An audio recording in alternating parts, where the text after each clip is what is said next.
Happy New Year, Food Explorers! Sa unang episode natin for 2026, hindi masasayang ang natirang gulay dahil gagawin natin yung bagong dish. At ibabahagi ko rin ang family favorite naming putahe na magbibigay ng kasaganahan buong taon. Samahan natin si Chef Jose Sarasola sa kanyang restaurant na may bagong look but same passion for good food. Dadayo rin tayo sa Marikina para kumain sa 37-year-old karinderya. Patunay na ang lutong bahay when done with love can become a part of city's history. New Year, new flavors. Pero iisa pa rin ang goal. Celebrate Filipino food and honor our roots. This is Farm to Table 2026.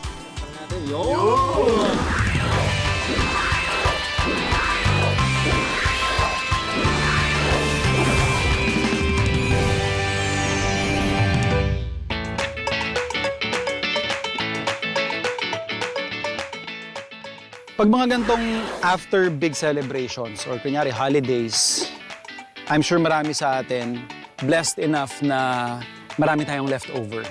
Ito yung isa sa mga discarding ginagawa namin sa hotel industry wherein imbis na mas-scrap natin, we could actually turn leftover foods into a different dish.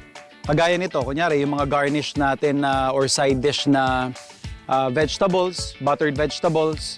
Typically, pa-fried rice mo yan, or kadalasan, we turn it into soup. So we have our pot here, chicken stock. Pakukuluan lang natin ito. And then, season natin ng salt and pepper. And then, hayaan lang natin yan kumulo. So, rolling boil na yung ating chicken stock. Lagyan na natin yung ating vegetables. Pwede na natin to actually tanggalin from apoy para ma-blender na natin.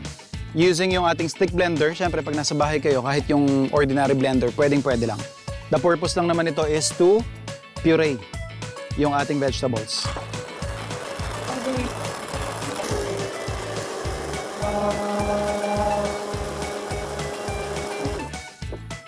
Just like that, meron ka ng mainit, masarap, at syempre nutritious na vegetable soup.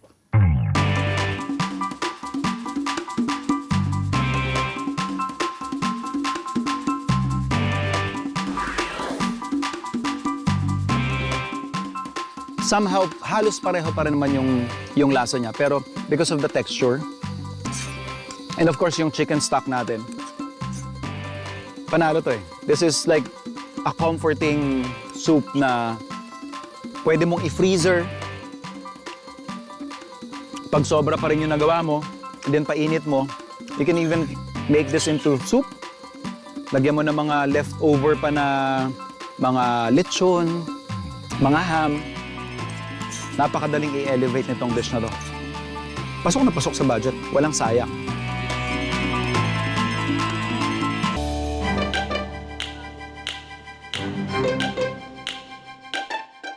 Ako po si Miriam San Miguel Aguilar, isa sa mga kambal ng Kusina ni Kambal. Ako na po ang second generation ng may-ari nitong Kusina ni Kambal sa Marikina.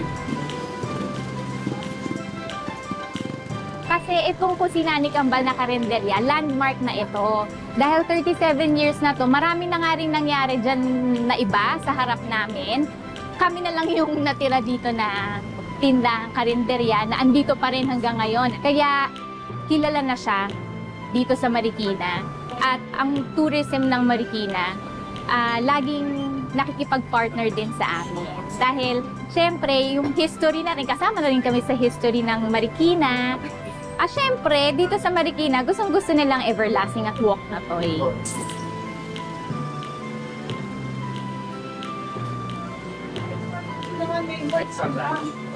Nandito tayo ngayon sa aming commissary, Kusina ni Kambal Commissary. Ipapakita ko sa inyo kung paano magluto ng everlasting.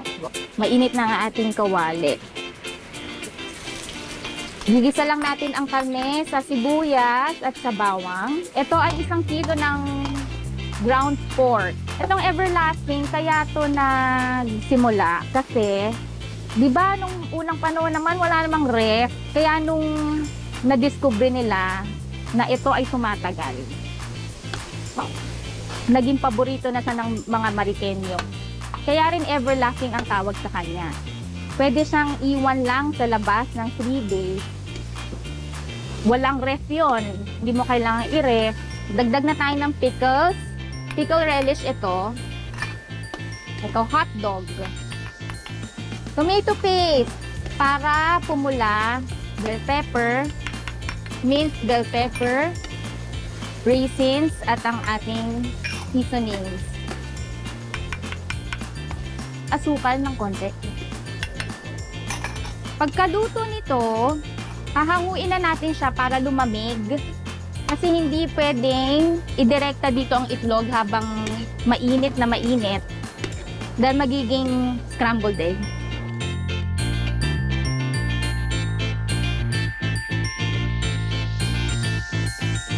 Ngayon, ito, nadagdag na natin ang itlog.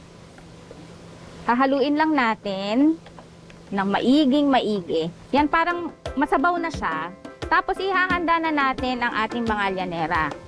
Ang nilalagay namin itlog, hard-boiled egg, tapos carrots, tsaka bell pepper. Ganyan lang kasimple. Pagka naayos na natin ang toppings, tsaka natin sasalin ang ating nilutong everlasting.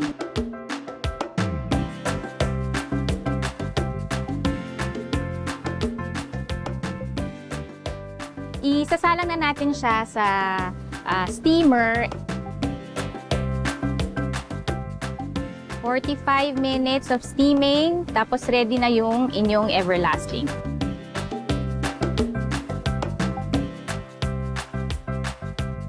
Noong 1988, itinayo po ito ng nanay ko. Ang partner niya dito, lolo ko. Malapit kami sa palengke. Maraming tao lagi na dumadaan dito sa pwesto namin. Kaya hanggang ngayon, ang mga customers namin, nanggagaling pa rin dyan. Kahit na 37 years na kami, suki pa rin namin sila.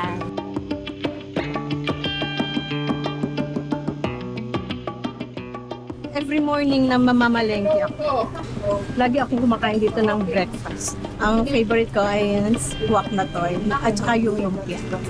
Masarap siya. Ito po ang ating wok na toy, ang pinaka-paborito ng mga Mariqueños. Ang wok na toy ay parang menudo na parang pork de pickles. So, nung unang panahon, di ba marami tayong Chinese traders na pumupunta dyan sa may Marikina River. Kapag ang mga Mariqueños, nakikita yung mga traders na dumadating, mag-aalok sila ng gantong putahe. Magtitinda sila o kaya bibigyan nila ng pagkain na ganito. Ngayon, siguro nagsasawa na yung mga traders na panay ito yung inaalok sa kanilang kainin.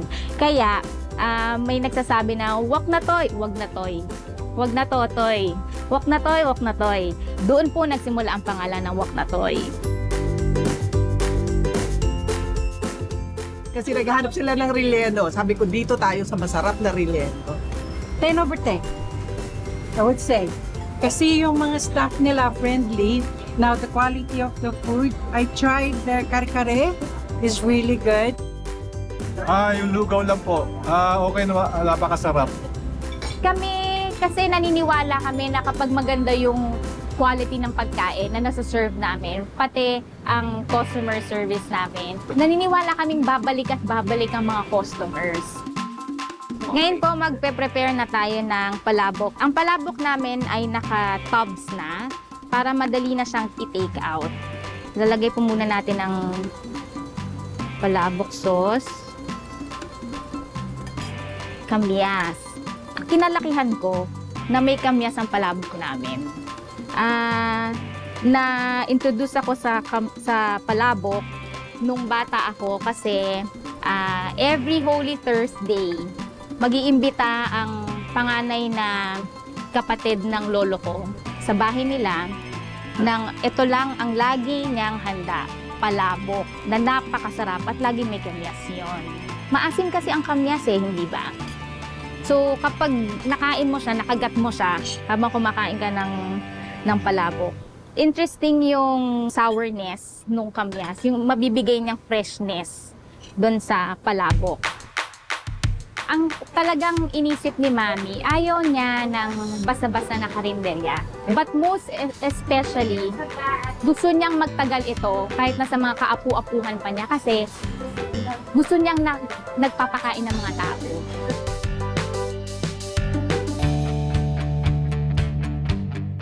Two years ago, naki-food trip tayo sa sports bar ni Chef Jose sa South.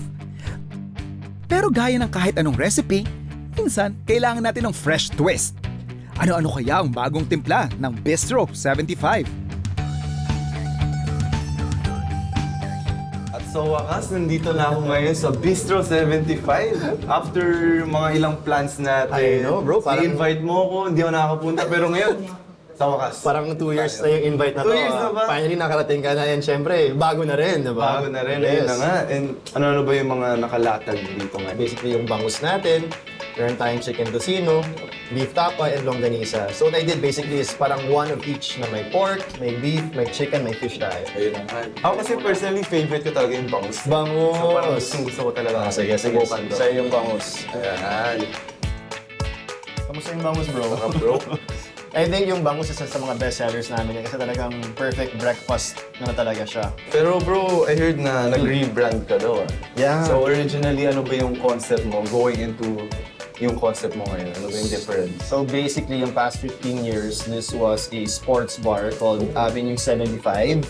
Okay. And I thought to myself na siguro after 15 years, kailangan ng baguhin talaga yung concept. So, and I want to level up yung pagkain. Pwede ko ba i-try itong longganisa? Go! Automatic may egg kasama. May egg talaga Pwede naman kasama. chef doon na kunyari scrambled gusto nung customer. Yes! And bro, ito na nga yung ano Okay. mo, ito na yung special request ni Prince Ayan. Carlos. So yeah, so basically gusto ko talagang ibahin yung, i-level up yung breakfast na mukhang very gourmet breakfast. Hindi lang like naka-plate lang na wala lang. So talaga like, yun na may, okay ba?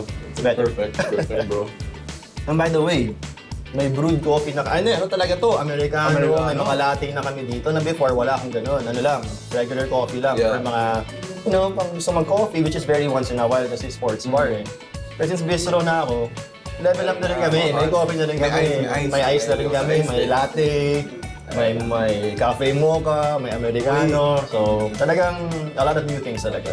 Yes. But siyempre, as workout guys, kailangan yung protein tayo, Ayun. beef. So isang try mo yung Pang-gains, tapa pang-gains. namin. Yes, pang-gains yan. So very lean din siya, not too much fat. Yes, na perfect match.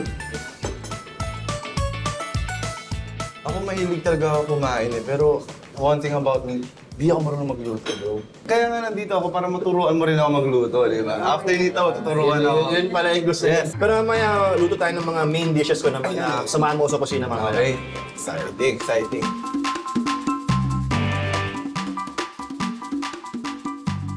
Prince, welcome to my dream kitchen. Wow, Yeah. dream. Bakit ba dream? Ba't dream kitchen ba? Basically bro, kasi nag-level up talaga ako eh. Yung old kitchen ko, hindi pa ganito itsura. So ang ginawa ko for the reinvention ng Bistro 75, talagang I really hired kitchen experts to really make a gourmet kitchen na kayang i-handle yung mga bagong dishes ko. So our first dish, we'll be making sole meunier. It's a French dish using, of course, yung sole fish natin, which is a flaky white fish. Simulan na natin? Tara, let's go. Sige. Ayun pala. Yes. Meron akong smoothie. Ayun, yun natin ang Siyempre, smoothie. Yeah. Chef was kind enough to Kasi baka, smoothie. baka maitan ka sa May kitchen energy, mo. so pa-energy rin. Yes, kailangan energy. Tsaka isa rin yan sa mga bago na, isa yan sa mga bago din namin sa bistro na wala dati. So, ang first step natin in any kind of dish, of course, season our fish. So, Prince, a bit of salt and pepper.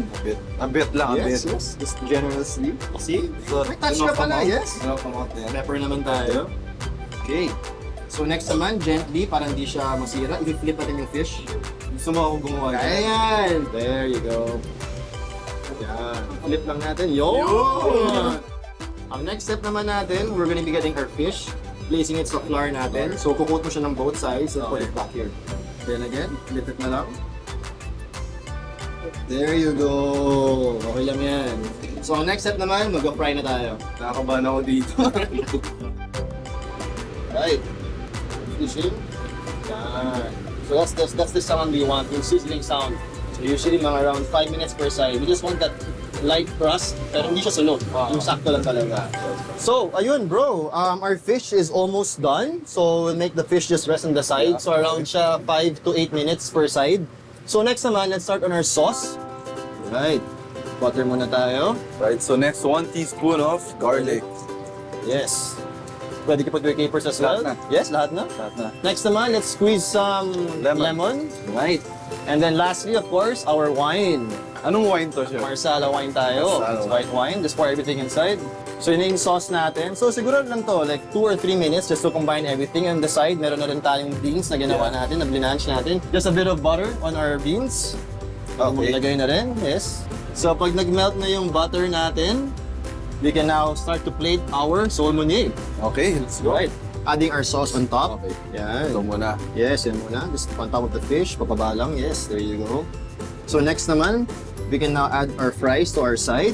May beans din tayo, of course, para may healthy din tayo. Healthy side. Ayan. Alright. There you go. Of course, add some lemon sa upper right side. Get some fresh chopped parsley. Okay. And then sprinkle mo lang on top of the fish. And yun, ready to eat na yung solmonier natin. Yes. Ikaw nagluto, ikaw rin kakain. Ako na yung kakain.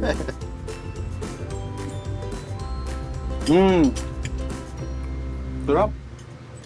Very light sauce. Mm. You can still taste the fish. Tsaka lambot ng fish. Yeah. Good job, bro. Thank you, chef. Okay, so our next dish will be our chicken marsala. So ayan, meron tayong chicken fillet dito. May konting salt tayo. Meron din tayong pepper. Siyempre, both sides tayo. Add din tayo ng salt and our black pepper. Pagkatapos, we will transfer it now to our flour. Yung chicken marsala, kailangan talaga yung fillet, pounded talaga. Kailangan medyo flat siya, hindi siya yung makapal. So next naman, yung frying part natin ng chicken. Yan. So we'll be frying our chicken for around 8 to 10 minutes per side. So ayan, tapos na yung fillet natin. Cook na siya. Next naman, let's make our marsala sauce. Butter. Melt lang natin to. Add na tayo ng sibuyas. At syempre, konting bawang. Saute lang natin to. Make sure low lang yung heat para medyo slow yung pagluluto para hindi masunog yung garlic and onions natin. Next naman yung mushrooms. Okay, next naman yung wine natin. Yun, no?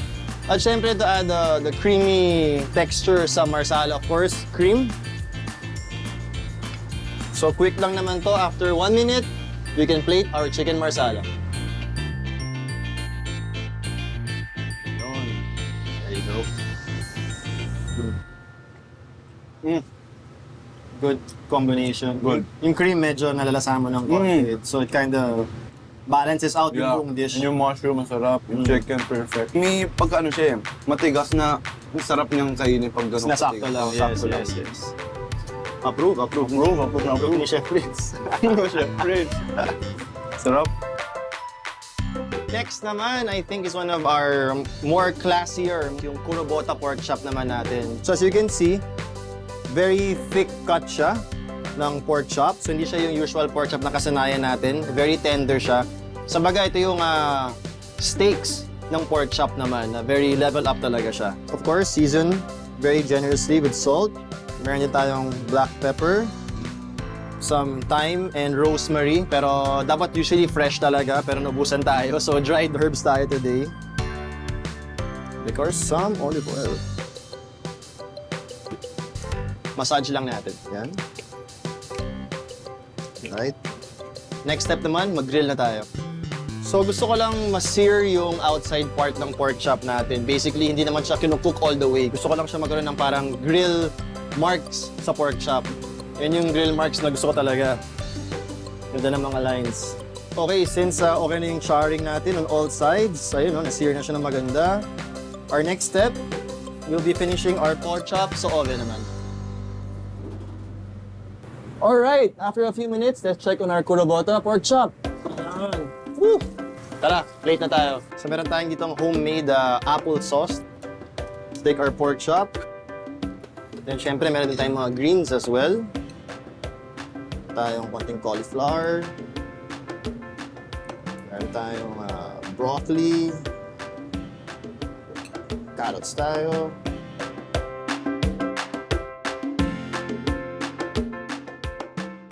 Super tender talaga yan. Yun, tingnan natin yun. You know? It's sauce. Yeah. So super tender. Not, sauce. not the usual. And then the sauce goes well din. Try natin na walang sauce. Sige, sige. So, mas type mo, may sauce o walang sauce? Ako kasi, kahit anong pagkain, mahilig ako sa sauce. Oh, so you like putting stuff So on may it. sauce. Oh, Pero kahit wala, sarap pa okay rin. din.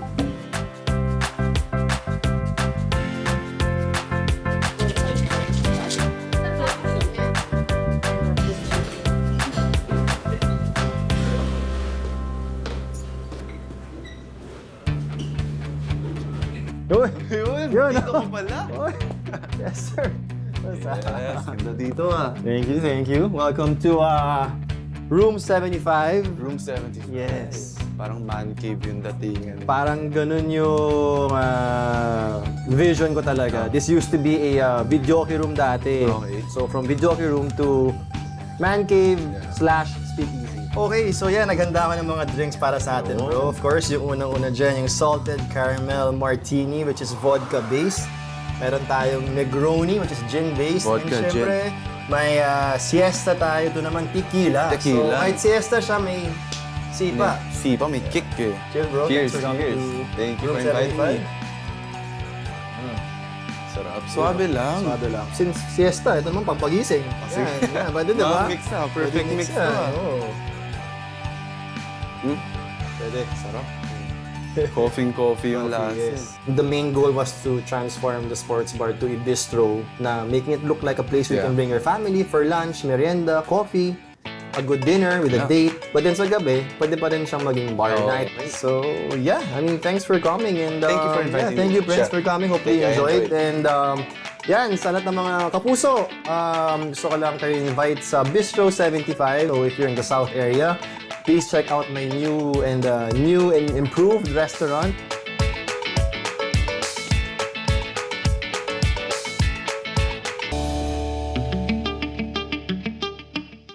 May mga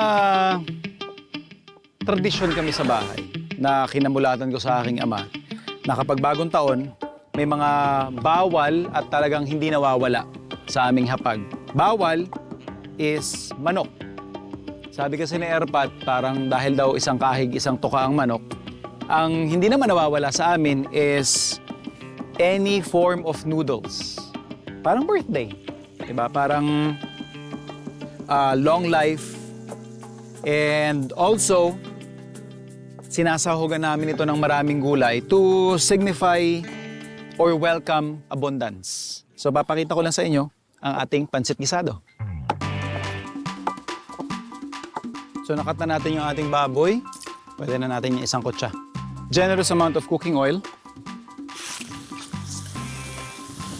Habang binabrown natin yung ating meat, dito naman tayo sa ating mga panggisa.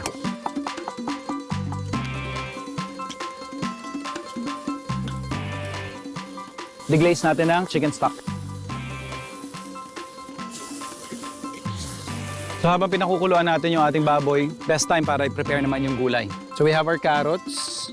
Makikita ninyo, malinis na siya, maganda yung pagkakahugas niya. Not necessarily have to peel it anymore.